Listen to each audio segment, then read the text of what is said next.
எரேமியா 1:5 சொல்லுகிறது, நான் உன்னை தாயின் வயிற்றில் உருவாகும் முன்னே அறிந்திருக்கிறேன்.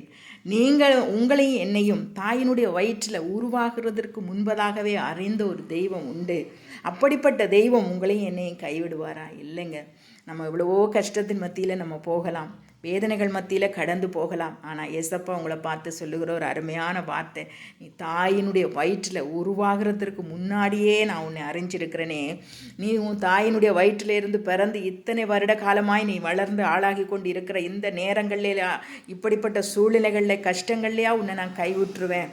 வயிற்றில் உருவாகிறதற்கு முன்பதாகவே உங்களையும் என்னை அவர் எவ்வளவு நேசித்திருந்தால் அவர் உங்களையும் என்னை அறிந்து வைத்திருப்பார். ஹல்லேலூயா. அவ்வளவு அக்கறை உள்ள தெய்வம், விசாரிக்கிற தெய்வம். ஹல்லேலூயா. அந்த வயிற்றுக்குள்ள கரு உருவாகிறதுக்கு முன்பதாகவே உங்களை என்னை அறிந்தவர். நீங்களும் நானும் இன்றைக்கு வளர்ந்து ஆளாகி இவ்வளவு பெரிய மனுஷனாய் நிற்கிறோமே.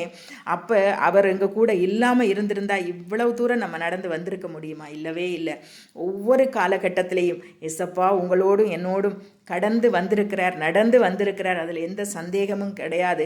இப்போ இருக்கிற நெருக்கம், இந்த சூழ்நிலை, இந்த கஷ்டம், சில நேரம் அப்பா என்னை காண்கிறதற்கு யாருமே இல்லையே, என்னை கேட்கிறதற்கு யாருமே இல்லையே, என்னை விசாரிக்கிறதுக்கு யாருமே இல்லையென்று நம்ம புலம்பலாம்.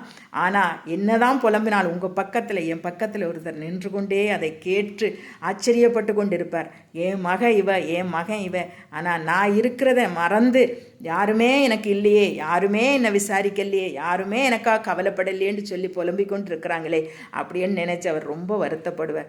அருமையான ஒரு தெய்வம், அற்புதமான ஒரு தெய்வம், உங்களையும் என்னையும் நேசிக்கிற ஒரு தெய்வம் இயேசு கிறிஸ்து. உங்களையும் என்னையும் தாயின் வயிற்றில் உருவாகிறதற்கு முன்பதாகவே அறிந்த தெய்வம் இன்றைக்கும் உங்களுக்கு பக்கத்தில், என் பக்கத்தில் நின்று கொண்டிருக்கிறார். உங்கள் மத்தியில் உலாவி கொண்டிருக்கிறார். உங்களுக்காக எனக்காக யாவையும் அவர் செய்து முடிப்பார். கவலைப்படாதீங்க, சந்தோஷமாக இருங்க. கர்த்தர் பெரிய காரியங்களை செய்வார். God bless you.